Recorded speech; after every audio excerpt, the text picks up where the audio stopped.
Ladies and gentlemen, good day and welcome to Apollo Hospitals Limited Q3 FY23 earnings conference call. As a reminder, all participant lines will be in the listen-only mode, and there will be an opportunity for you to ask questions after the presentation concludes. Should you need assistance during the conference call, please signal an operator by pressing star and 0 on your touchtone phone. Please note that this conference is being recorded. I now hand the conference over to Mr. Mayank Vaswani from CDR India. Thank you, and over to you, sir. Thank you, Tanvi. Good afternoon, everyone, and thank you for joining us on this call to discuss the financial results of Apollo Hospitals for Quarter 3 and the 9 months of FY23, which were announced yesterday. We have with us today the senior management team comprising Mrs. Sunita Reddy, Managing Director, Dr. Hari Prasad, President of the Hospitals Division, Mr. A. Krishnan, Group CFO, Mr. C. Chandrasekhar, CEO of AHLL, Mr. Obul Reddy, CFO of the Pharmacy Division, and Mr. Sanjeev Gupta, CFO of Apollo 24/7. Before we begin, I would like to mention that some of the statements made in today's discussion may be forward-looking in nature and may involve risks and uncertainties. Please note the disclaimer mentioning these risks and uncertainties on slide 2 of the investor presentation shared with all of you earlier. Documents relating to our financial performance have been circulated, and these have also been uploaded on the corporate website and the websites of the respective stock exchanges. I would now like to turn the call over to Mrs. Sunita Reddy for her opening remarks. Thank you, and over to you, ma'am. Good afternoon, everyone, and thank you for taking time out for this earnings call. I hope that you have received the earnings documents which we had shared yesterday. We have delivered a steady performance in Quarter 3 FY23, with the healthcare services business growing at 10% year-on-year, excluding vaccines. Growth was driven by an increase in IT volumes, which were 7% higher year-on-year and supported by pricing and case mix gains. ARPOB has increased 12% year-on-year and is currently at 51,482 rupees in Quarter 3. It is important to note that we had reported 41% revenue growth last year, Quarter 3 FY22, which was aided by COVID revenues and vaccination revenues, which was ahead of industry growth. In the light of the high base, the 10% year-on-year growth in healthcare revenues is meaningful and adjusts for non-recurring COVID revenues and vaccine revenues. On like-to-like growth in the healthcare services business is at 17% year-on-year. Quarter 3 FY23 occupancy across the group was 65%. The Quarter 3 FY23 occupancy in mature hospitals was 66% and new hospitals at 62%. We witnessed an improvement in the payer mix too, as cash and insurance segments registered a year-on-year improvement of 28% in revenues. Against this backdrop, let me take you through the consolidated financials for the quarter. Consolidated revenues grew 19% on a year-on-year basis to 4,264 crores after normalizing for vaccine revenues in Quarter 3 last year.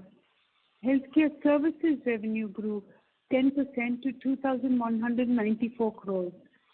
Healthco revenue grew by 34% on a year-on-year basis to 1,758 crores. Offline pharmacy distribution revenue grew 21% year-on-year to 1,581 crores.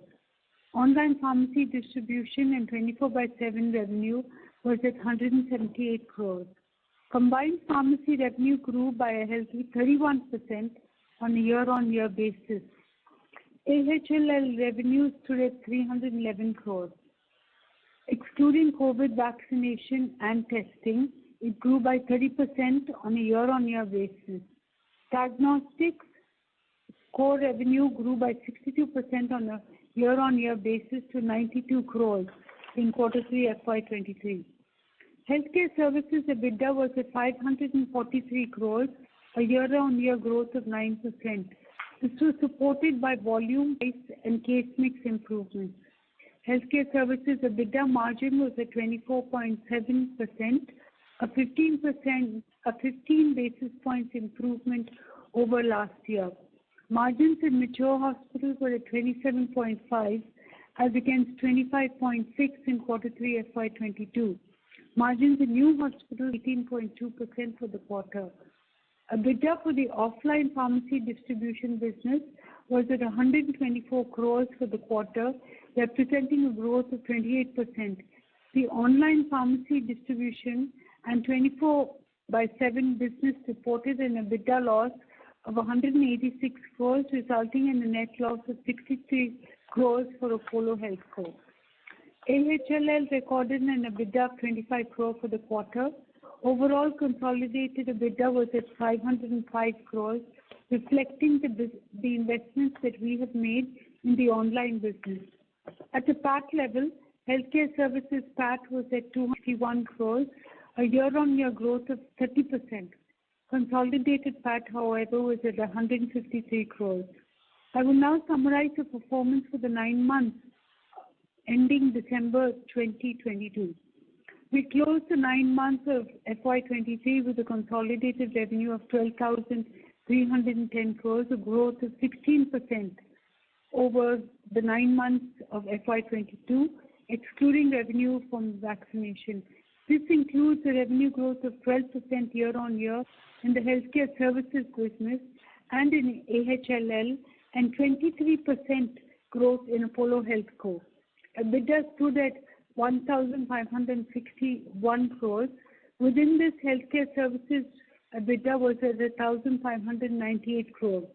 EBITDA for mature hospitals increased by 25% year-on-year, with an increase in the EBITDA margins to 27.4% from 24.3% in the 9 months of FY22. PAT for the 9 months of FY23 stood at 675 crores. In operating terms, the offline pharmacy business added 194 net new stores for the quarter, taking the network to 5,196 crores, with private label sales at 11.03%. The online pharmacy distribution and 24/7 platform recorded a strong GMV growth of 85% quarter-on-quarter to 543 crores. The platform added 3 million users this quarter, and its total users as of date is 23 million users. The platform witnessed around 42,000 transactions per day compared to the 25,000 in March 2022. This has been a good quarter for our healthcare services business. Our occupancy and volume levels are robust, and our margins have expanded. There is still room for growth in both the mature and new hospitals as surgical cases increase and international patients return. We continue to focus on the centers of excellence, case mix, payer mix as levers for revenue and EBITDA growth. AHLL has demonstrated resilience in a quarter that was muted for the sector.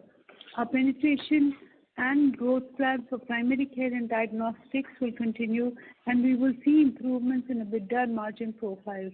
Apollo HealthCo has done really well on the pharmacy distribution revenue and GMV growth and operating metrics. It is on track to exceed 1,500 crores of GMV this fiscal, and well ahead of the information memorandum to deliver 2x growth in FY24. We believe we are at a peak burn rate this quarter and expect losses to moderate from here on. Margins in Apollo HealthCo will improve, with the offline pharmacy distribution margins improving as well as discount rationalization, digital health services revenue improvement, and expansion of private label sales. We expect HealthCo to directionally be PAT neutral by the end of FY24 and become the fastest digital player to achieve segment profitability by FY25.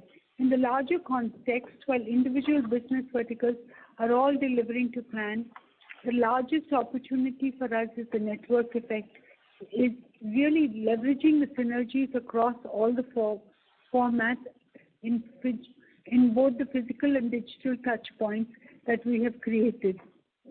We are the only 360-degree integrated healthcare ecosystem, and our clinical proposition remains strong. I believe that we have put a lot of work into our strategy for not just this year, but for the coming 24 months. And we look forward to our next calls to see it play out over the next 24 months. Meanwhile, I have Dr. Hari Prasad, our CFO Krishnan, Obal Reddy, Chandrasekhar from AHLL, and Sanjeev from 24/7 to take questions from all of you. Thank you. Thank you. We will now begin the question and answer session. Anyone who wishes to ask a question may press star and 1 on their touchtone telephone. If you wish to remove yourself from the question queue, you may press star and 2. Participants are requested to use handsets while asking a question. Ladies and gentlemen, we will wait for a moment while the question queue assembles.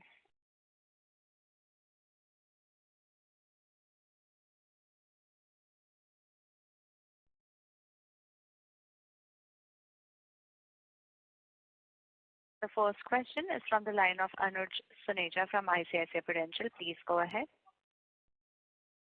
Thank you for the opportunity, and congratulations to the management on the good set of numbers. So I have a couple of questions, mostly related to 24/7 expenses. So one, I would like to understand, what is the breakup of the expense at 134 crores that we are doing? Is it just going to discounts, or is there any other strategic initiative that is also being driven by this number? And going forward, we've given a guidance of 200 crores for H1. So if we are giving the breakup right now, what would be the breakup like 6 months down the line? So that's the first question. Okay, Sanjay this side. So, let me just talk about the breakup of expenses. That was the first question. As we spoke in the last earnings call, we talked about that, the company is investing in the resources and tech and product side for the new line of businesses which it intends to start. As I recall, pharmacy, diagnostic, and consultation is something which are the firing engines as of now. And during Q3, we invested into product and tech essentially, and some bit on people resourcing for the new line of businesses. Essentially, that is where most of the incremental expenditure has happened. If I look at broadly, about 30% of the expenditure is into product and tech side. We have about nearly 20 to 22% on the operation side. We do have marketing for acquisition of new customers to the tune of about 15% of expenditure, and something to do with the call centers and sustenance of communication and SMS and all that stuff, another 15 to 20%. And the remaining expenditure happens towards the support side. So that's the broad breakup of the expenditure. I think that accounts for and some bit of additional expenditure in Q3 is accounting for only related to the new line of businesses wherein we are putting money. Okay, sir. Got it. And the second question is, we are reporting somewhere around 1,500 crores of GMV. So what is the GMV to revenue bridge, and going forward, how would the EBITDA look like for this 1,500 crores of GMV, if we can have some thoughts on that? Yeah, so if you look at it, for the whole or the last quarter, we did a GMV about 543 crores, and the revenue that comes to the books, which is including of the online pharmacy and the take rate for the other services, is about 177 crores. So that is the ratio that we are looking at it. And yes, 1,500 crore, I think we should be doing more than 1,500 crore. Idea, or rather the estimate at this stage is to hit around 1,600, whereas another 2x growth to the next year. As far as the overall investment into the project is concerned, I think ma'am suggested this, during her opening remarks also, that we're looking at somewhere a peak of expenses as far as digital side is concerned. And next year as Apollo HealthCo, somewhere in third or fourth quarter, we're looking at coming to near breakeven. Okay, sir. Got it. So any guidance on the EBITDA front? So say 1,600 crores to 177 crores of revenue. And beyond that, on EBITDA, any guidance? I think, as we get into the annual operating exercise, for next year and, during this month and first half of the next month, will be detailed exercise done on this. And I think in the next earnings call, probably we can, guide you on the digital side of the EBITDA also for the next year.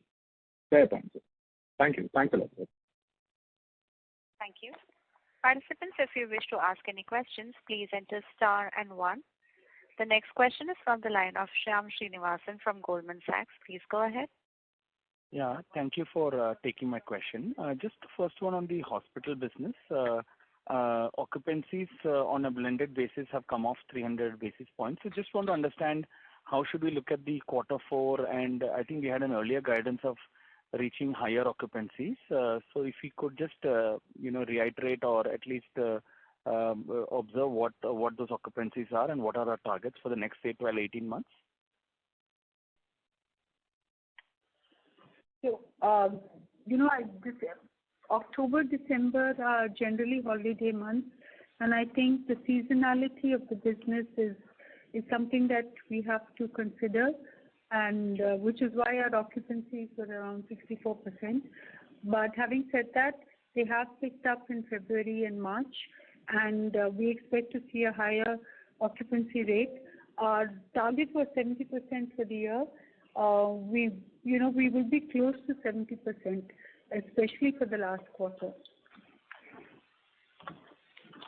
Got it. Ms. Meeta, I think we had a longer term goal also, right? I recollect because... Yes. So what we said was that our intention is to take it up to 75%. So we do have a target for the next 18 months where we will do that. In fact, it is baked into next year's AOP. And hopefully, we'll be able to commit to absolute numbers after the first quarter of next year is over. Got it. Helpful. Just second question, just to the previous participant's question on revenue to GMV. So while it is 33% conversion on the 24/7 this quarter, last quarter was like 55% and the quarter before was 56%. So is there any change in how we now get our revenue or the conversion from GMV? Is there any marketplace that makes the take rate lower relative to previous quarters?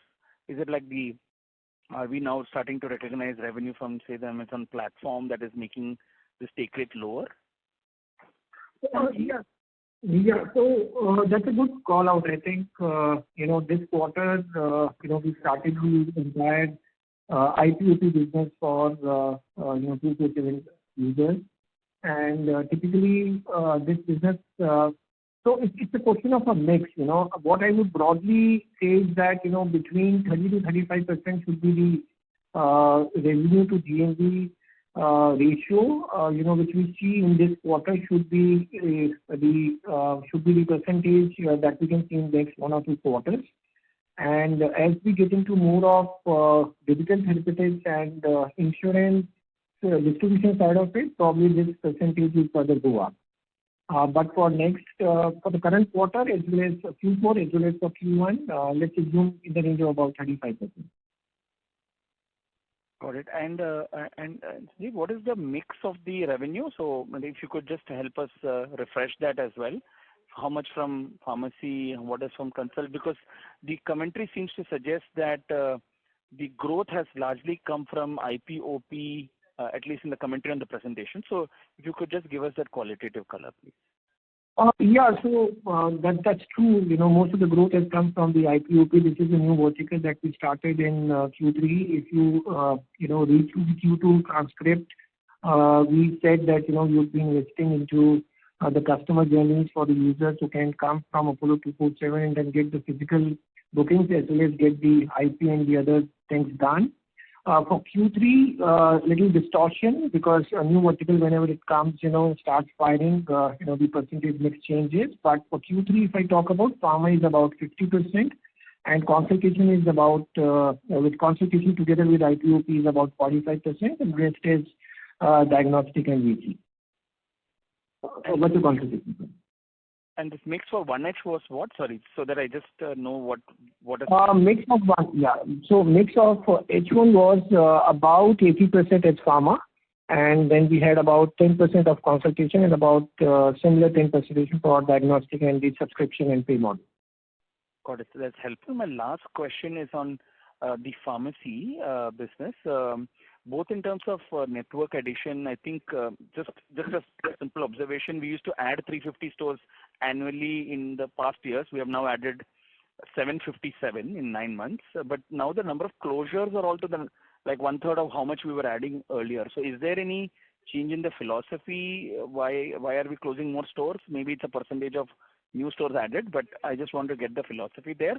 And also a data point on what is the combined pharmacy EBITDA margins? I think we were disclosing it until last quarter. I can't see it in the presentation for this quarter. Thank you. Yeah, the number of store addition, we continue. This year we embarked on additional stores and expect to open for the full year about 950 stores. And we close around 100 stores, which is more, on the basis of identifying them non-performing, not that it is as a percentage to the store addition. And on the EBITDA, it is about 7.38% on the pharmacy business, slightly about, say, 50-60 basis points lesser than last quarter, and largely because of the establishment cost on the addition of stores. And with the growth coming from these new stores, in the next 2 quarters, that will considerably change. Got it, sir. Thank you and all the best. Thank you. The next question is from the line of Damayanti Kerai from HSBC. Please go ahead. Hi, thank you for the opportunity. My first question is on your hospital business. So how much is international patient contribution during the quarter, and how do you see this piece moving, say, next few quarters?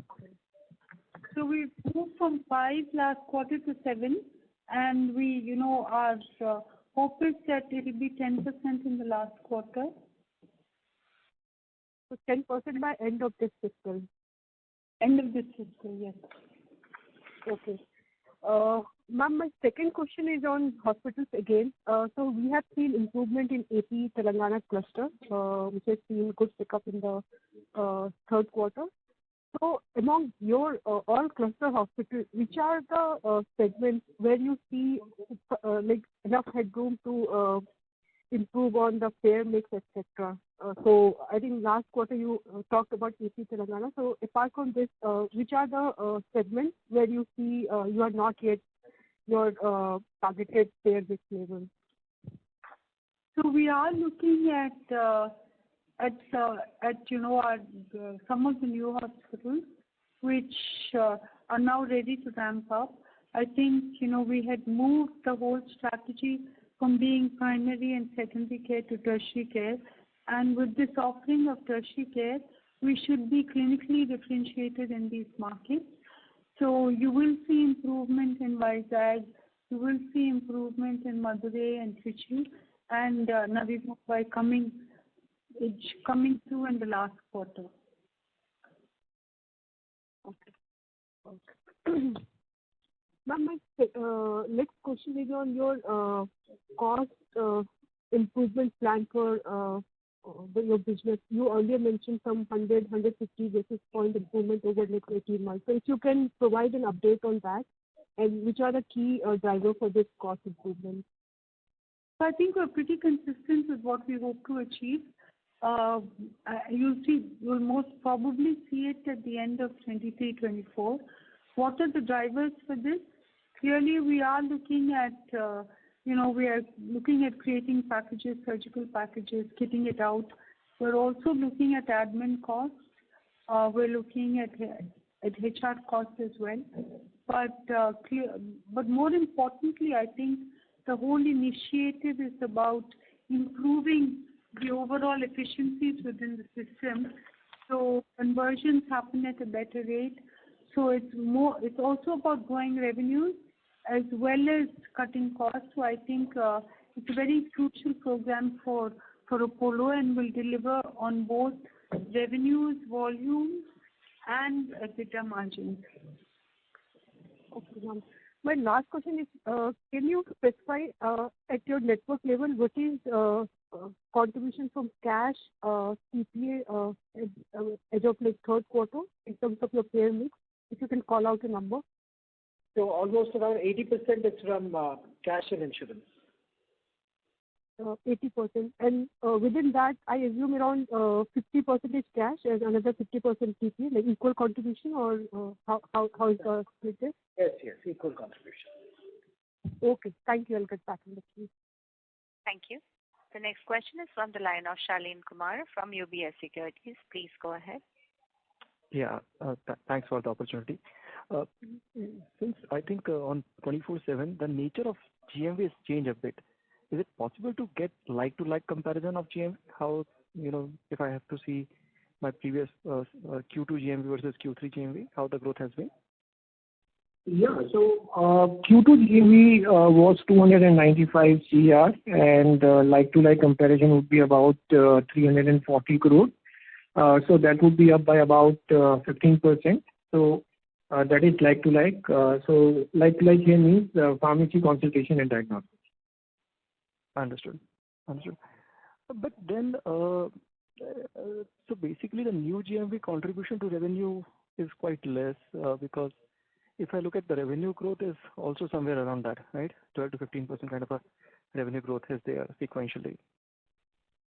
So the observation is right, and this was one of the questions asked previously also. I guess whenever a new engine fires, the entire mix goes change, and that is beginning to change in the mix.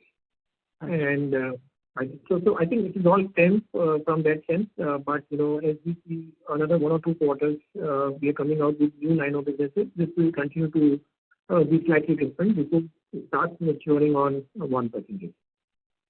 Okay, so we intend to increase our contribution margin from that, or there's a scope? Yeah, absolutely. That's the constant endeavor to reduce expenses and increase your top line and increase the margin. Sure. Got it. Just one bookkeeping question. There is a cost related to JV and associate. Just try to understand what is it pertain to, and is it like one-off, or it will be sustained or something like that? Around 21 crores.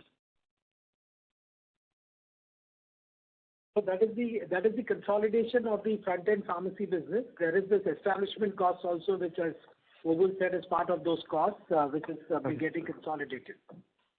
Okay, sir. So, sir, should will it be this level, or how should It will come down. It will come down. Okay. Some of that starts maturing. All right. Okay, yeah, that's it from my side. All right. Thank you. Thank you. The next question is from the line of Harith Ahmed from Avendus Spark. Please go ahead. Good afternoon. Thanks for the opportunity. I'm looking at AHLL and within AHLL, the diagnostic segment. We've seen a sequential decline in margins. This quarter we had around 5% with a sharp decline versus the second quarter. Are there any one-offs, and what's the number that we should expect for the segment going forward? Yeah, I'll answer that. I think on an even basis, I think this YTD number stacks to the range of 8.5%. These are turnover discounts and such other one-offs that have spiked the Q2, but they pertain to both the Q1 and Q2 overall. So we sequentially record them as and when the such credits come our way.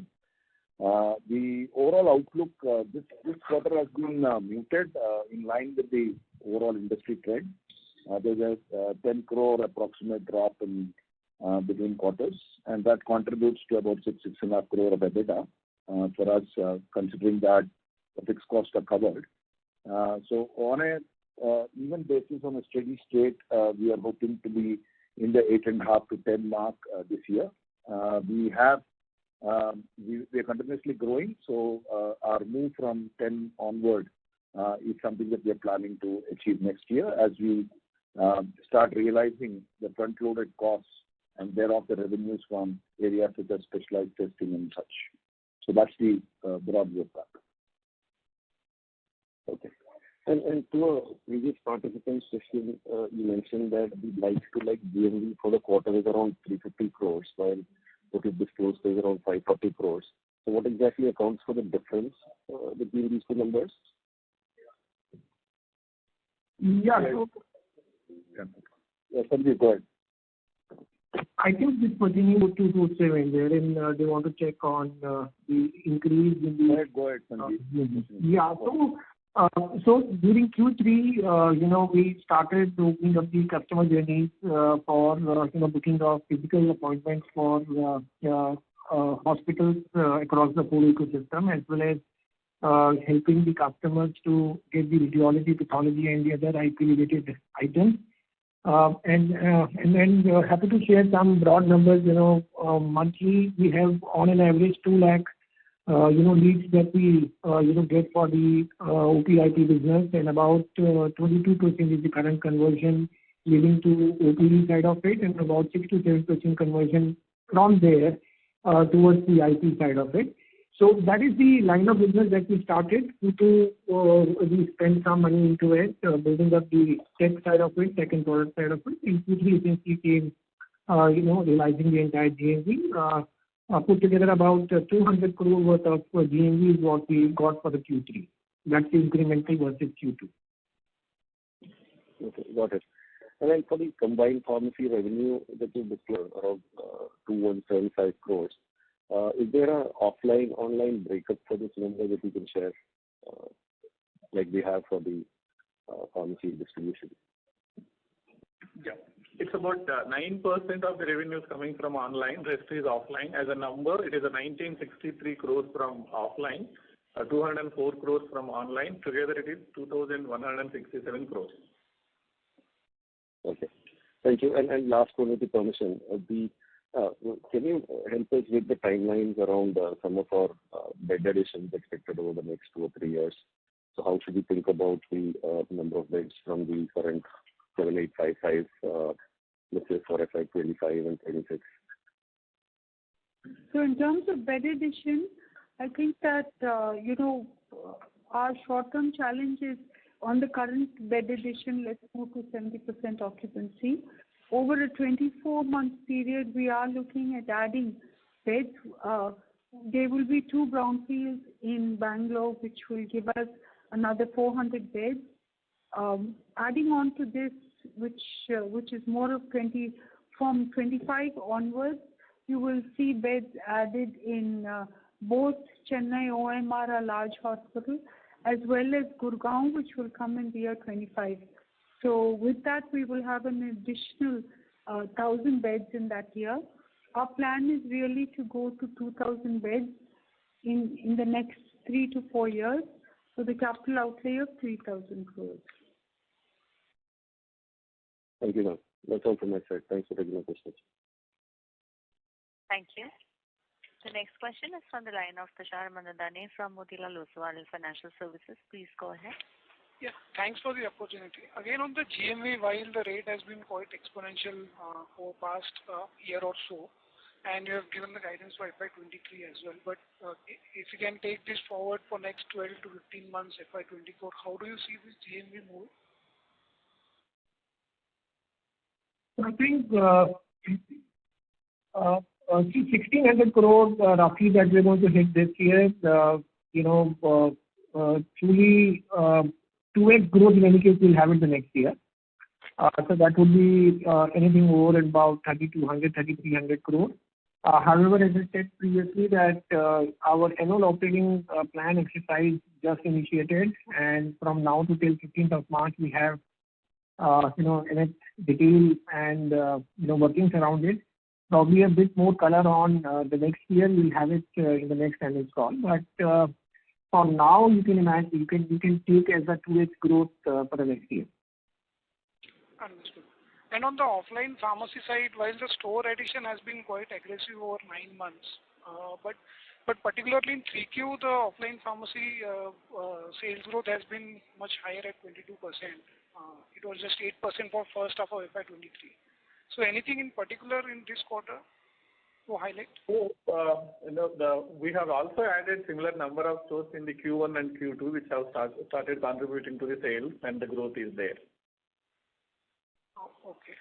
And so on the current base, even to grow by 15 to 18%, almost 1,000 stores at least to be added every year. So is that the number to go by in the coming years? No. With the 1,000 stores, we are growing at 24%. At 21 to 22%, we will have normal 500 stores addition, and the growth coming from this will be sufficient for us for the next 2 years. Okay. And just lastly, the private label as a portion still remains relatively low. So any efforts out there to improve that? No. The stores are increasing, and the new stores, it will be slightly less for some period, number one. Number two, if you go back to the earlier period, there was a lot of COVID portfolio, which is not there currently. So we are seeing like-to-like on these SKUs volume growth. So maybe it will take another 2 quarters for us to show the growth on these from here on. Okay, sir. Thank you. Next question is from the line of Kunal Randeria from Nuvama. Please go ahead. Hi, good afternoon.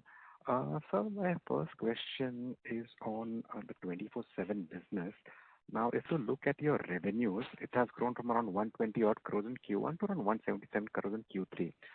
But at the same time, the OPEX that you are doing has grown in almost exactly the same proportion, which is at 100% of your revenues there. So I'm just wondering, going forward, so assuming the revenues will be more than double in a year and a half's time, which cost items can be controlled so that, as ma'am mentioned, you can also turn profitable?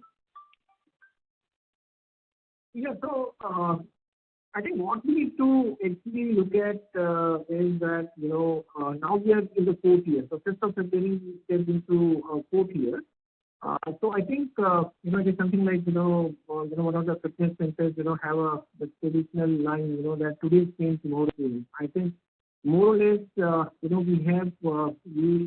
are off the mark of, putting up more investment into the tech and the product side. I think our app, website, our individual customer journeys within, and the entire integration where the service providers, all that is more or less done. So that means, going forward, as we scale up, as we get more GMV, more revenue, my cost with respect to product and tech will not be in that proportion, number one. I think on the number 2 side, on the resources side also, we are adequately staffed, so does the office infrastructure and the other things. I think what we can clearly say further on existing costs is the discretionary expenditure on the marketing side of it, which is to do with the branding. And I will just recall this point. A couple of earnings call back, I had talked about this, is that the users were also to be talked about various benefits that they can get from the Apollo 24/7 app. So to that extent, we have to do a lot of campaigns and marketing to make them aware about the fact that you can now easily put your medicines on the app. You can get the diagnostics done through the app. You can get the consultations, physical booking, so on and so forth. So all that is something which is now past, and all that expenditure is kind of a discretionary expenditure today. So cut short, I think going forward, we would get more scale on a very low incremental cost, and we would have higher margins. So we should be able to do a better job as far as the EBITDA side is concerned. So possibility is very high to do a pretty good job in the next fiscal year for the EBITDA line for the digital side. So I maybe understand this maybe to a bit more. So would it be sort of fair to assume that you are now at a tipping point where, let's say, for the next 100 crores in revenue, quarterly revenue, you need not spend 100 crores, but maybe spend maybe 40 crores or 50 crores to achieve that 100 crore revenue? Absolutely. I mean, I don't know about 40 or 50, but absolutely. Now at the scale that we have it, we don't need to spend a lot of dollars to get, fulfill the, upside on the revenue. So I think the system itself, the engine itself will take care of the additional revenues without any additional cost. And this we should see from the coming quarter, or it will be next fiscal? No, I think some benefits will start seeing it from Q1 itself, and those benefits will start coming down as we move forward beyond Q1. Got it. And just one quick question on hospital side. Your ARPOBs are close to 60,000 rupees in metros. And just wondering what the headroom over here is, especially considering that, you already have 80% kind of patients from cash TPA, which is almost, at an optimum level. So what kind of, maybe ARPOB growth we should assume in the coming years? So we will continue to go with what we have been doing in the past. I think a combination of case mix and price increase is what you should factor in. You're right, we have not been guiding you towards anything specific around change in payer mix. We will continue to work on the payer, but as Sunita said, the payer mix opportunity still exists in non-metros, which is what we are focusing on. In the metro cities, we would not have much of payer mix opportunities. But so you should look at the ARPOB growth of around 8% CAGR, which is a combination of 4-5% on pricing and the balance on case mix. Perfect. Thank you very much and all the best. Thank you. Thank you. The next question is from the line of Rishabh Tiwari from Allegro Capital. Please go ahead. Yeah, hi. What was the combined pharmacy EBITDA number for this quarter? I think it was not mentioned in the presentation this time. That was a miss in the presentation. We'll put up the presentation with the number. 7.4% is the number. Okay. And also, I'm not sure if this is a miss. The number of new hospitals has been brought down to 14 from earlier 15. So there was one hospital which got transferred. There was the Karapakkam Center in Chennai which got transferred to Apollo Health and Lifestyle. This was a hospital which was within the AHCL books which got transferred to Apollo Health and Lifestyle. That's a cradle business that we had within Apollo which got transferred to Apollo Health and Lifestyle. That's why it's gone lower by one. Understood. Since you mentioned AHCL, so does the management see any specific guidelines or regarding the margins going down in AHCL? Yes. I think the quarter 3 margins at a console level, we are at about 10% at this point of time. The quarter 3 on a YTD basis. On a quarter 3, I think we are lower essentially because of an aberration on account of an October, which actually dragged us into a negative EBITDA zone. And November was a muted recovery. So it is not very representative of where we stand in terms of how the businesses are performing. Having said that, despite these seasonal fluctuations, I think the revenue build-ups have been, especially in the core businesses, minus the vaccines and the COVID testing, which were one-off, continues to be a robust growth. So we are hoping to have a sequential improvement quarter on our margin profile going forward, because we are also front-loading some of our costs as we are on growth path, both in primary care and diagnostics. So these are likely to remain a little muted for some of us in comparison to the industry. Okay, understood. Thank you. Thank you. The next question is from the line of Nitin Agarwal from DAM Capital. Please go ahead.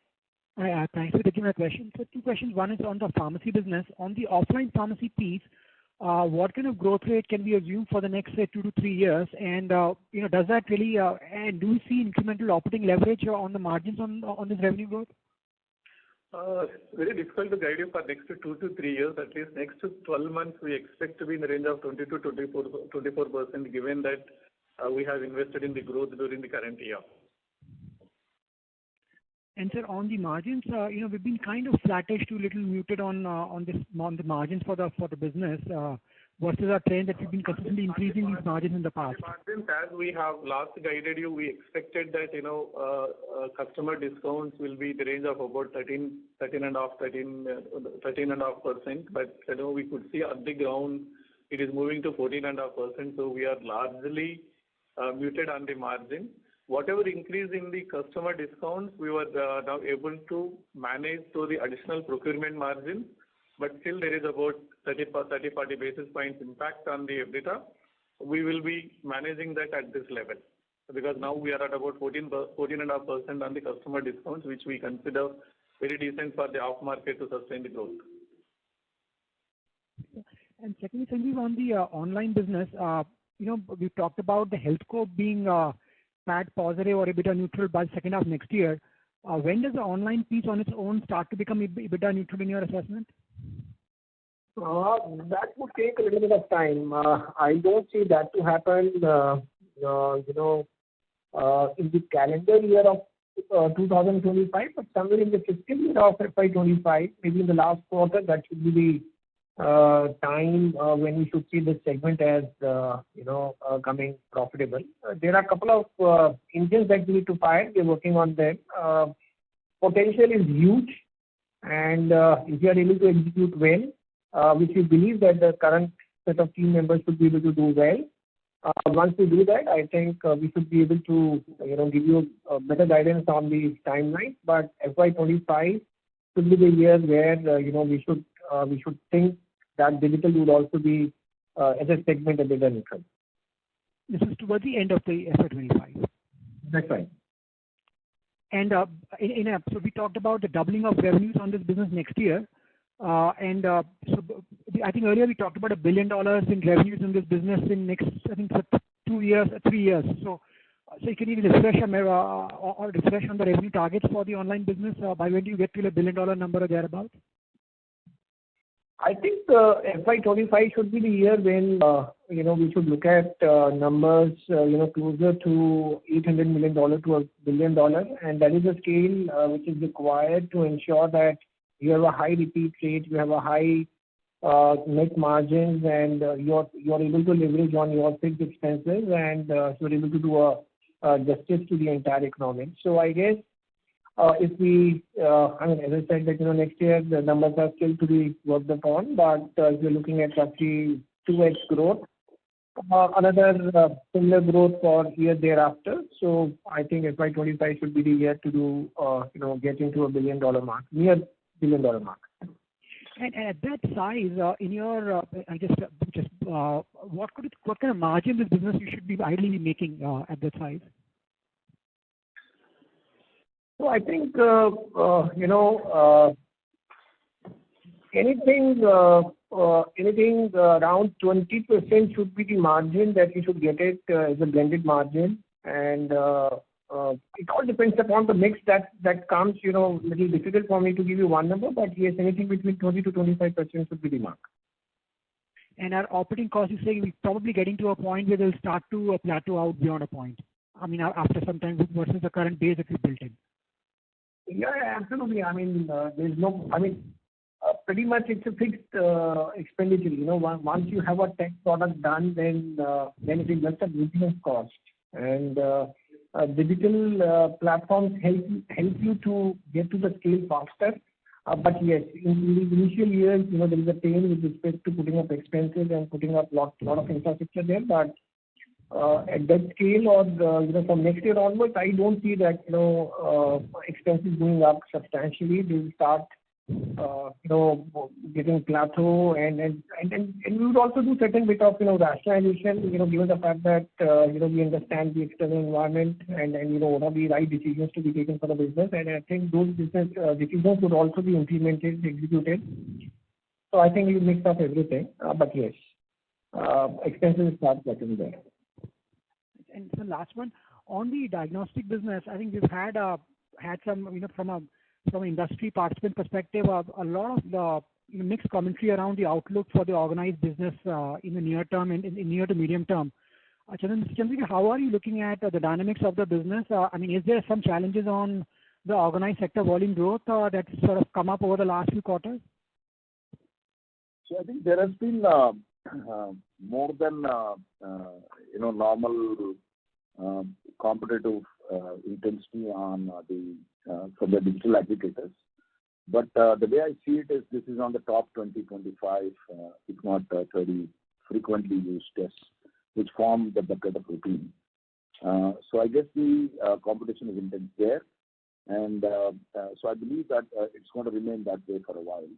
But I think the focus of the more organized, larger players and the right resource shift to more specialized and more high-end testing and also towards packages with an emphasis on quality. Because I think at the end of the day, I think these are 95% of all clinical decisions are taken on the basis of these diagnostic tests. So it's important to open up the topic of quality. So there is a cost to it. So I think pricing for organized players in terms of responding to such competitive pricing from digital aggregators is not likely. There could be some short-term dips in volumes in the routine basket, but the endeavor for the organized sector will be to make up for that through other semi-specialized, specialized, and super specialized buckets. So that's, I think, the outlook that I think we will see. But this will settle down. Yeah. Yeah, so last thing on this, there's been a lot of emphasis on selling bundled packages versus illness specific illness tests. Is this a strategy that we are also following in terms of trying to increase our share of bundled tests? So we are following that. In another business which is not reported under diagnostics, actually the clinics business, which is in the primary care, I think we do a lot of health checks.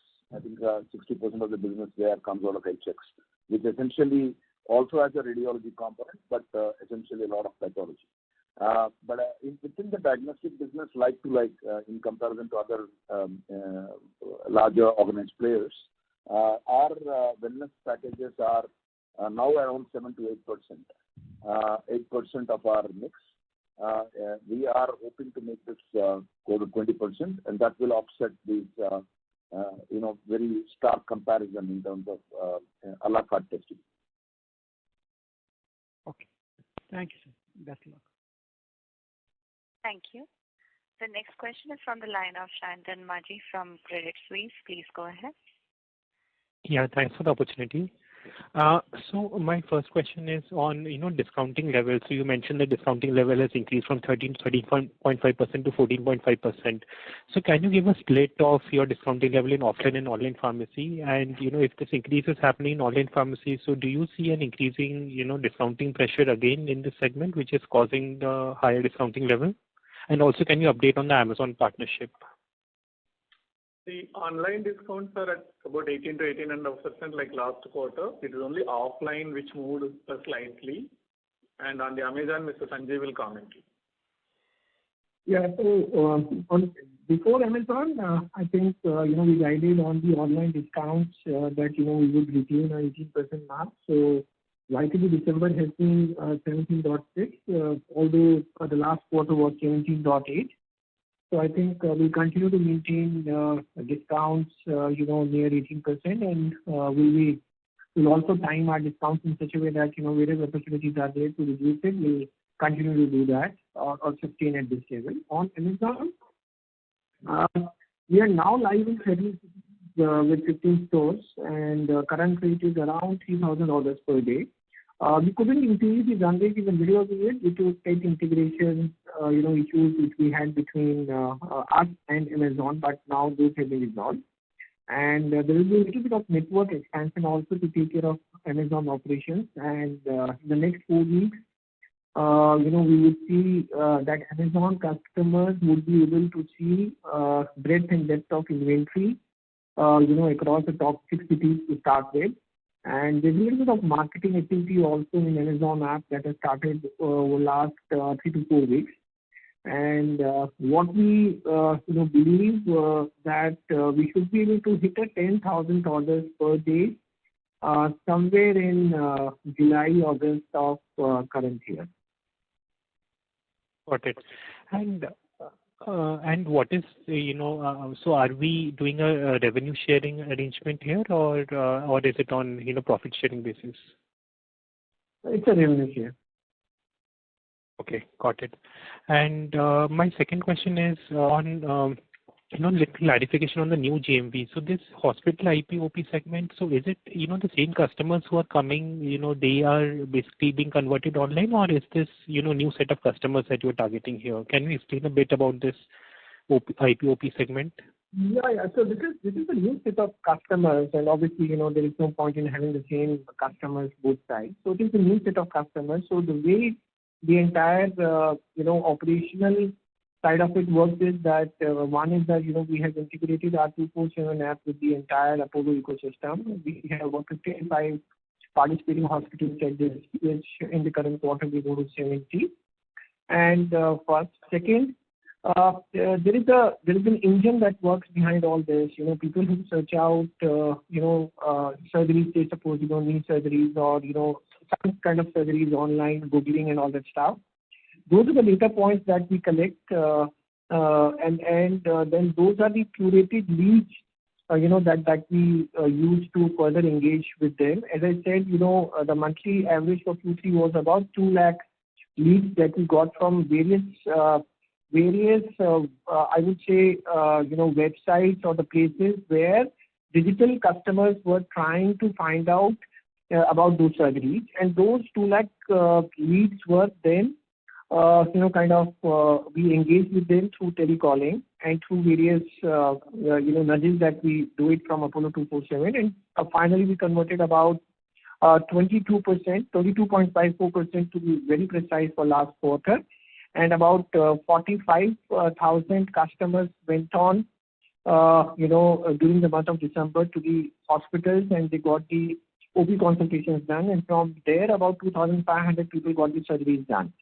So this is all, this is a well-managed and a curated engine. And then you've got many apps out there in the market who does this kind of work, wherein they identify people who are digitally looking out solutions around surgery. And those are the leads that we get. Those are leads we further explore, and then we further engage with them to get into the this side of the business. So it's all very different. I can discuss a lot more, but in the interest of time, not much about this, but happy to engage with you one-on-one whenever you want a bit more information about this. Sure. No, that's very clear. That explains. And finally, just wanted to check what will be the loss run rate for Apollo 24/7 going ahead now that we have peaked. Yeah, so I think, first of all, we are cognizant to the fact that, somewhere we need to convert the entire to, EBITDA positive. And we are also looking at how we build our plans for the next year, which are the segments we need to hire more, and where exactly we need to do incremental investment. And all this will result into a detailed exercise of, building a budget for the next financial year, and accordingly we get to know about the expenses that we feel appropriate for the business, and accordingly we'll have a little more color on this. So maybe next earnings call will be the right time to discuss about this by quarter. In fact, for the entire year, we can talk a lot more in the next earnings call. So I would just request you to wait for some more time before we dialogue on this. Sure. Thank you so much for answering the questions. That's all from my side. Thank you. The next question is from the line of Bhagwan Chaudhary from Sunidhi Securities. Please go ahead. Yeah, thanks for the opportunity. So one question on the healthcare side. Can you comment something on the future capex side? How we are going to do this, and as we are going to generate a lot of cash, 1,500 to 2,000 crore kind of. So can you comment something on that? Yeah, so, clearly, the plan, as Mr. Rita already articulated, is to get to a, additional 2,000 beds over the next 3 years. And we have a clear plan on how, roadmap on where we are adding that. And the free cash flow, as you already know, is around 800 plus crores that we have in this segment across, and we will deploy this into. So we don't think we are going to be requiring significant incremental debt. Whatever is required, we'll take some debt. Debt EBITDA is also very comfortable, as you've seen. And this will be organic or inorganic? How it is going to be? Most of this, there will be some inorganic, some bolt-on acquisitions that we are looking at, and also a greenfield. Okay. And secondly, can you talk about this performance of Proton, how that is doing?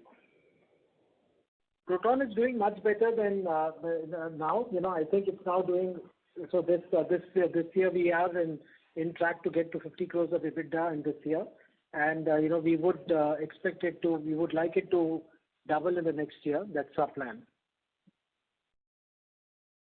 Just finally, just an observation from the slide number 19, where you have detailed this pharmacies across the India and all the states.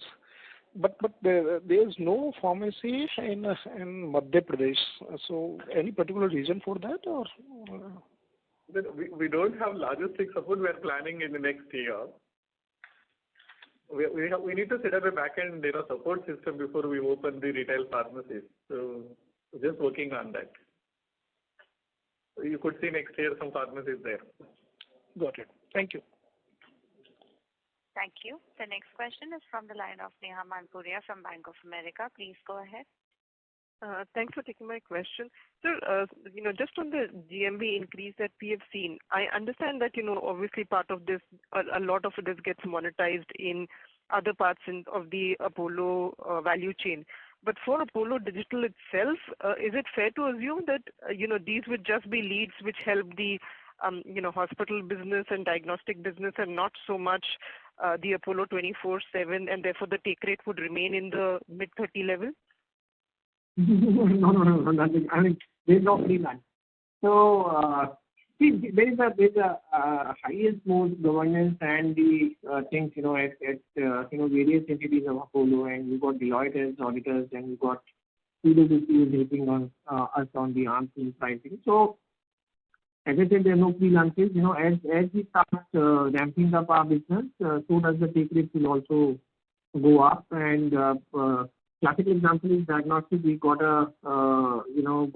started our journey with about less than 10% discount. Today we are at about near 17 to 18% discount. And as we grow business, more discounts, more commission will come to us. Everything is dependent upon how much business and what is the commercials around it. So it's not like this that our take rates are not going to go up. Our take rates will be dependent upon the kind of efforts that we're putting up, the cost that we're incurring, and the net EBITDA that the other participant group companies are getting out of it. So they have just to be on the same page. These are only for new customers. So it's not for the existing customers, point number one.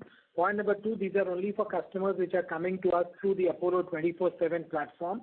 So digital leads which come directly through our marketing efforts into the Apollo website and us comes directly to us, and also the call centers come directly to us. It's only the Apollo 24/7, whereas as Sanjeev said, there are significant efforts which are happening into the customers of Apollo 24/7, and which is where, if you remember, a couple of years back, we did say that even if you look at the pharmacy customers of Apollo and look at the number of customers that they have and look at the number of those customers who come into Apollo, it is less than 1%. That is one of the big opportunities which are there, because he's already an Apollo customer in some sense, and to really work on getting them into Apollo is what Apollo 24/7 is working on. So we should see benefit of that with time. Yeah, no, I get that, from an Apollo, consolidated perspective, but I was just trying to understand how will Apollo 24/7 monetize this incremental GMV that we are getting over time. Yeah, which is what, as he said, he will get a percentage of the revenue for the incremental numbers that he has. Fair enough. Yeah. Fair enough. And Sunita ma'am or Krishnan, any update on the Apollo 24/7, stake sale, strategic sale, that we have?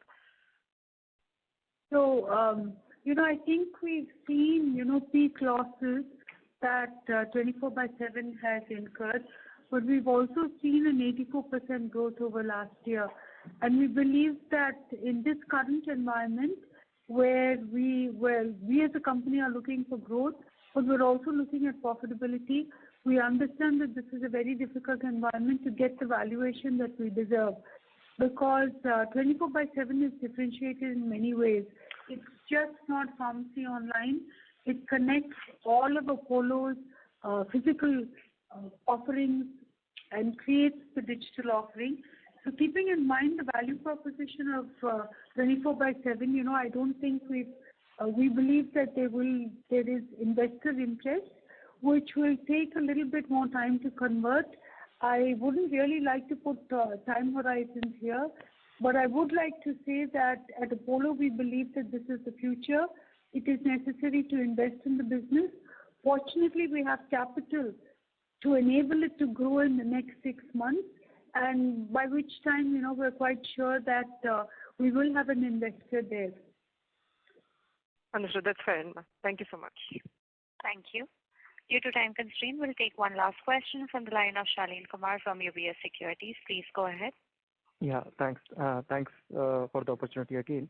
So just one thing, if I heard correctly, you said the discount in offline pharmacy has increased a bit? That's right.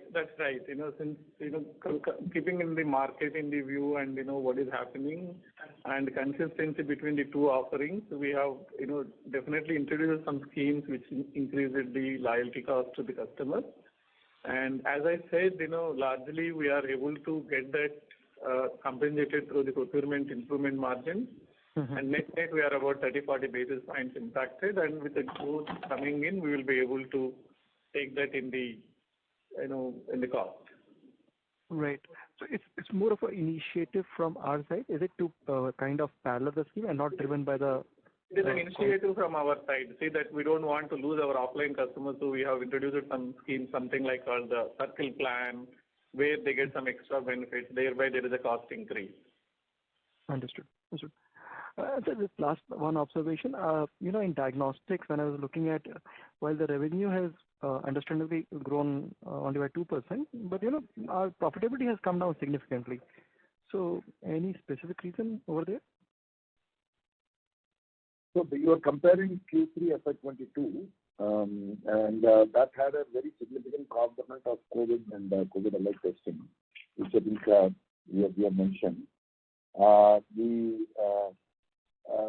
The non-COVID revenues are to be seen, and the margin profile there is definitely lower than not the ones that we got in the COVID testing margins. So that's the reason. Okay. You're comparing Q3 FY22 to Q3 yes. FY23. Yes, sir. I was looking at that only. Yeah. Okay. Understood, sir. Understood. All right. That's it, sir. Thank you so much. Thank you. I now hand the conference over to the management for closing comments. Thank you, ladies and gentlemen, for taking time out today. As you can see at Apollo, we firmly believe that we have established 3 strong engines of growth. Of course, the core hospital business continues to grow, and we believe that the fourth quarter will be a really good quarter for us. The pharmacy business, again, the offline pharmacy business, continues to grow, and we're seeing about over 20% growth in revenues, and we will see an improvement in margins in the future. Our primary healthcare business, which is diagnostics and clinics, is an area that we are focusing at, and again, we are seeing strong growth in these 3 verticals, while keeping our core clinical proposition as our core differentiator. More importantly, I think the network effect of having these verticals and bringing it together through 24/7 is something that has not been attempted so far in this part of the world.